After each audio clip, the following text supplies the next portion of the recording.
नमस्कार मित्रों, मैं एस.वी. भारद्वाज आपका एक बार फिर से स्वागत करता हूं। सूर्य का राशि परिवर्तन दोस्तों 17 तारीख से होगा। 17 तारीख को सुबह बल्कि 16 तारीख की रात्रि होगी। सूर्य अश्लेषा नक्षत्र को छोड़कर मघा नक्षत्र में रहते हुए सिंह राशि में अपनी राशि में प्रवेश कर जाएंगे। दोस्तों केतु के नक्षत्र में होंगे, याद रहे केतु के साथ भी होंगे, अष्टम भाव में आपके गोचर करेंगे, तो यह बहुत ही अपने आप में अजब सा योग है। जी हाँ दोस्तों, यहाँ पर जहाँ पर हमने टाइटल में आपने देखा है विपरीत राजयोग है या ग्रह दोष है। देखिए सूर्य केतु के साथ हो, राहु के साथ हो, तो ये ग्रह दोष तो बनता ही है। दोनों एक ही रंग में रंगे हुए हैं। दोनों को ब्लू रंग में दिखाया मैंने इसलिए क्योंकि सूर्य मघा नक्षत्र में केतु के नक्षत्र में भी होगा। केतु से इसका मतलब वो बच नहीं पाएगा, प्रभावित तो रहेगा। ये आपके लिए अच्छी बात है या बुरी बात है? आप विचार में होंगे शायद ये बहुत दिक्कत भरा समाचार सुना रहे हैं भारद्वाज जी। रुकिए, ऐसा कुछ नहीं है। अष्टम भाव में बैठा हुआ सूर्य अपनी राशि में है, जिसे हम विपरीत राजयोग का नाम भी देते हैं। विपरीत राजयोग की बेसिक डेफिनेशन आपको पता होगी। 6, 8, 12 भावों में जब 6, 8, 12 भावों के ग्रह बैठते हैं तो यह विपरीत राजयोग बनाते हैं। यह केतु के नक्षत्र में भी रहेगा 30 अगस्त तक। तो ये बहुत ही जबरदस्त विपरीत राजयोग का फल देने वाला है आपको 30 अगस्त तक। उसके पश्चात पूर्व फाल्गुनी नक्षत्र में शुक्र के नक्षत्र में 13 सितंबर तक रहेगा, 30 अगस्त से 13 सितंबर तक। यहाँ पर स्थिति कुछ सुधरेगी, परंतु सूर्य यही आपके लिए चुनौती का कारण भी बन सकता है। सतर्क रहें, वो बताएंगे अभी आपको। उत्तरा फाल्गुनी नक्षत्र में 13 सितंबर से लेकर 27 सितंबर तक अपना ही नक्षत्र है सूर्य का उत्तरा फाल्गुनी। तो यहाँ पर ये 3 स्थितियों में हम क्लियर करने की कोशिश करेंगे। पहला मघा नक्षत्र में 30 अगस्त तक, दूसरा चरण आप समझिए 30 अगस्त से लेकर 13 सितंबर तक पूर्व फाल्गुनी में, और 13 सितंबर से यह उत्तरा फाल्गुनी नक्षत्र में होगा। देखिए इसका प्रभाव डिफरेंट होता चला जाएगा। नक्षत्र के प्रभाव को जरूर देख लेना चाहिए। ये नहीं कि अष्टम भाव में विपरीत राजयोग ही बनाएगा, इसके चलते आपको दिक्कत हो सकती है अगर आप इस तरह के विवेचन को सुनते हैं। देखिए सबसे पहले हम बात करते हैं अष्टमेश का अष्टम भाव में होना आपको लंबी आयु देता है। अगर केतु साथ में भी हो तो भी कोई फर्क नहीं पड़ेगा, क्योंकि सूर्य अपनी राशि में है। कोई भी ग्रह अपनी राशि में हो उस भाव के फलों की रक्षा करता है, अपने घर में है। तो यहां पर आपको लंबी आयु, आपका स्वास्थ्य उत्तम रहे, आत्मबल आपका अच्छा रहे। परंतु जब यह केतु के नक्षत्र में है, केतु इसका मित्र नहीं है, तो कहीं ना कहीं जिस बातों का कारका है ये ग्रह, वहां पर आपको सतर्क रहना होता है। देखिए विपरीत राजयोग के कारण आपकी धन की स्थिति बेहतर होगी, अचानक से लाभ होगा। कठिनाइयों का जो समय रहा है दोस्तों, उसका अंत होने के पूरे चांसेस है। गुरु का भी कल से नक्षत्र परिवर्तन यही बताता है। पुनर्वसु में गुरु का आना आपके लिए काफ़ी सुखद है। हालांकि शनि आपके लिए फेवरेबल है, इसलिए आपको किसी बात की दिक्कत होनी नहीं चाहिए। शनि का मंगल के साथ समसप्तक संबंध है, ये लक्ष्मी योग बनता है। वैसे भी मंगल आप देख ही रहे हैं, चतुर्थ भाव को अष्टम दृष्टि से देख रहे हैं। तो मंगल का स्थिति देखिए आपको देखने में यह नेगेटिव लगेगा, पर मैंने अक्सर पाया है मंगल जब शनि के साथ संबंध बनाए तो व्यक्ति अमीर होता है। अपने भाव को देखता है तो सुखी रहते हैं।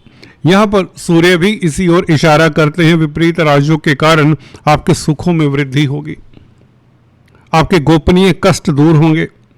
अगर आप अकल्ट विद्याओं में इंटरेस्ट लेते हैं, रिसर्च में इंटरेस्ट लेते हैं, साइंटिस्ट है, कोई रिसर्च कर रहे हैं, तो उसमें आपको सफलता मिलती है, आपकी रुचि बढ़ती है। सूर्य शासन सत्ता के कारक है। यहाँ पर थोड़ी सी दिक्कत हो सकती है उनको जो सरकारी तंत्र में के साथ जिनका नाता है। अगर आप सरकारी जॉब करते हैं, सरकारी नौकरी करते हैं, तो आपको बॉस के समक्ष, सूर्य अथॉरिटी है, सूर्य आपका बॉस है सरकार में। अगर आप नौकरी करते हैं, बॉस के समक्ष कम जाएं। और हो सके तो अगर राजनीति में है तो भी आप अपने आप को खासकर 30 अगस्त तक पर्दे के पीछे रखें, ज़्यादा फ्रंट रनर ना बने, ज़्यादा पब्लिक में संबोधन ना करें। सूर्य हार्ट के भी कारक है, दिल के कारक होते। अपनी सेहत का ख्याल रखें इस अवधि में जिनकी सूर्य या केतु की महादशा अंतरदशा है और जिनका मकर लगन राशि है। दोस्तों, आपको अक्सर बताता हूँ ये राशिफल चंद्र राशि के ऊपर आधारित होता है। अगर आपका लगन मकर है, आपको मालूम है, तो यह चर्चा लगन पर भी आधारित रहती है। जैसे कि अब बता रहा हूँ, अगर आपकी सूर्य या केतु की महादशा अंतरदशा है तो आपको बॉस के समक्ष नहीं जाना चाहिए। राजनीति में है तो थोड़ा सा डिस्टेंस बनाकर रखना चाहिए पब्लिक से, या कोई ओपन व्याख्यान नहीं करना चाहिए। 30 तारीख के पश्चात शुक्र के नक्षत्र में, शुक्र आपके योग कारक प्लैनेट हैं, और 21 तारीख से शुक्र केंद्रस्थ हो चुके होंगे, बुध के साथ लक्ष्मी नारायण राजयोग बना चुके होंगे, तो शुक्र का प्रभाव बहुत बेहतर। यहाँ पर विपरीत राजयोग का बहुत ज़्यादा सुंदर फल मिलने वाला है। 30 अगस्त से लेकर 13 सितंबर तक सूर्य शुक्र से प्रभावित, या यूँ कहें आपके कैरियर को 4 चांद लगने वाले हैं। संतान को लेकर कोई बड़ी खुशी मिलने वाली है। आपका लव लाइफ बेहतर रहने वाला है। अगर आप छात्र हैं दोस्तों, अगर आप पढ़ाई कर रहे हैं, कोई कॉम्पिटिटिव एग्जाम्स की तैयारी कर रहे हैं, तो 30 अगस्त से लेकर 13 सितंबर तक कोई सुखद समाचार मिल सकता है। कॉम्पिटिटिव स्पर्धाओं में उत्तीर्ण होने के योग बनते हैं। हायर स्टडीज़ को लेकर, उच्च शिक्षा को लेकर किसी तरह का अवरोध है आपके रास्ते में, वह भी दूर होता है। और धन की स्थिति बेहतर होती है, क्योंकि विपरीत राजयोग तो ये है ही, और बहुत प्रबल विपरीत राजयोग है। इसके चलते आपकी आर्थिक स्थिति बेहतर होती है। वैसे भी सूर्य अर्थ के भाव को, सेकंड हाउस को देखता है, तो आपका धन का जो एरिया है वह स्ट्रोंग रहता है। आयु अच्छी रहेगी, स्वास्थ्य उत्तम होगा, तेज प्रभाव आपका बढ़ेगा। परंतु 30 अगस्त तक आपको थोड़ा सा, जैसे कि बताया, अगर सरकारी तंत्र में आपको अपनी सेहत का ख्याल रखना चाहिए, और नौकरी करते हुए कोई इस तरह की बात ना हो जिसके लिए आपके ऊपर उंगली उठाई जाए, तो इतना जरूर ध्यान दें। उसके पश्चात अपने ही नक्षत्र में, उत्तरा फाल्गुनी नक्षत्र में सूर्य बहुत बेहतर फल देने वाले हैं। अपने नक्षत्र में कोई भी ग्रह हो, इधर गुरु अपने नक्षत्र में होगा, इधर सूर्य अपने नक्षत्र में, तो दोस्तों 6th हाउस और 8th हाउस जो कि रोग, कष्ट, विपदाओं का है, प्रॉब्लम्स का है, नुकसान का है, कोर्ट कचहरी का है, वहाँ की रक्षा हो जाती है। कहने का मतलब आप निश्चिंत रहेंगे, शत्रुहंता रहेंगे, आपका आत्मबल देखने वाला होगा। कोर्ट कचहरी में आपको सफलता मिल जाया करती है इस तरह के जब योग बनते हैं। शनि मंगल का प्रभाव जो लक्ष्मी योग बना हुआ है, जिसके कारण आपके पास धन आता रहेगा। कार्य क्षेत्र को लेकर अगर किसी तरह की चिंता अभी भी बनी हुई है, तो 30 अगस्त से हल्का सा एफर्ट करें। जब सूर्य पूर्व फाल्गुनी नक्षत्र में होगा, तो कार्यस्थल पर आपको कोई तरक्की, कोई नौकरी की अगर तलाश है तो नौकरी मिल जाती है।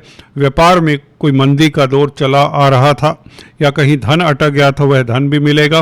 स्पेकुलेशन से ज़्यादा बेहतर आपको फल मिलेगा। शेयर स्टॉक मार्केट में अगर आप कामकाज करते हैं, 30 तारीख के पश्चात शुक्र का पूर्व फाल्गुनी नक्षत्र में प्रवेश करना आपके लिए बेहतर रहेगा।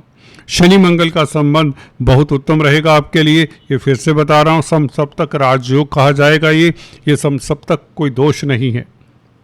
हालांकि दोनों मित्र नहीं हैं, परंतु मकर लगन राशि के लिए मंगल, क्योंकि लाभ स्थान के मालिक हैं, शनि लग्नेश और धनेश हैं, तो ये योग बहुत उत्तम है। भाग्य प्रबल होगा आपका, विदेशों से लाभ होगा, लंबी यात्राओं के योग बनते हैं। साहित्य लिटरेचर में आपका इंटरेस्ट बढ़ेगा।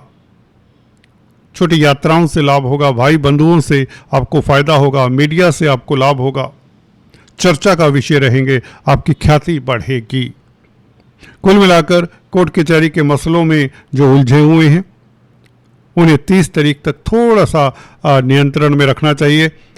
अपने आप को किसी तरह के आवेश में आकर कोई इस तरह का वक्तव्य ना दे जिसके लिए दिक्कत हो।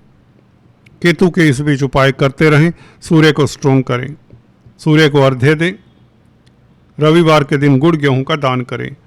आज दोस्तों इतना ही। Please do subscribe, like and share. Thanks for watching this video. God bless you.